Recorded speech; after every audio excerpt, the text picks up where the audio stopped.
சின்னத்திலே வாக்கு கேட்டு உங்கள் மத்தியிலே திரைப்பட நடிகர் செந்தில் அவர்கள் இப்பொழுது உரையாற்றுகின்றார்கள். இந்த கருணாநிதி வந்தா தான் வீணா போயிடும். 5 வருஷத்துக்கு முன்னாடி அவர் தானே இருந்தாரு ஆட்சியில. உங்கள்கிட்ட என்ன சொன்னாரு? சொன்னதும் செய்வேன், சொல்லாததும் செய்வேன். சொன்னது என்ன? 2 ஏக்கர் நிலந்தாருன்னாரு. கொடுத்தாரா? கொடுப்பாரு, நல்லா கொடுப்பாரு, அல்வா கொடுப்பாரு. அப்புறம் டிவி தரம்னாரு. டிவி தர கொடுத்தாரு. அந்த டிவி விலையே மொத்தமா வாங்கினா 1000 ரூபாய் கூட பெறாது. நம்ம வீட்டு வரி பணத்துல டிவியை கொடுத்துட்டு கணேசனை எங்க வச்சிருந்தாரு?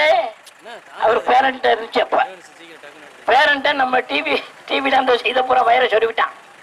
சரி, மாசம் 100 ரூபா 150 ரூபா கொடுத்தீங்களே, அது பூரா எங்க போச்சு? யார் வீட்டுக்கு போச்சு? யார் வீட்டுக்கு போச்சு? கலைஞர் வீட்டுக்கு, கருணாநிதி வீட்டுக்கு போச்சு. அதுலதான் பைசட்டு ஒரு பிளேட் இல்ல, அதை வாங்கி விட்டாங்க உங்க காசுல.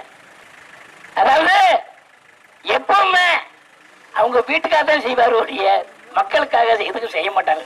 எப்பவுமே வச்சுக்கோங்க. அவர் திட்டம் பூரா பாருங்க. இப்ப அம்மா பாருங்க, பிள்ளைகளுக்கு ட்ரெஸ்ஸு, கண்ணாடி, சைக்கிளு, லேப்டாப்பு, கறவை மாடு, அப்புறம் பசு மாடு, அப்புறம் பசுமை வீடுகள், இன்னும் சொல்லிக்கிட்டே போகலாம். கல்யாணம் ஆகாத பெண்களுக்கு கல்யாணத்தை காசு, தங்கத்தை தாலிக்கு தங்கம், இப்படி சொல்லிக்கொண்டே போகலாம். ஏகப்பட்டது இருக்கு. இப்படி அம்மா புரட்சி தலைவி அம்மா சொன்னதையும் செய்வார்கள், சொல்லாததையும் செய்வார்கள் இல்லையா?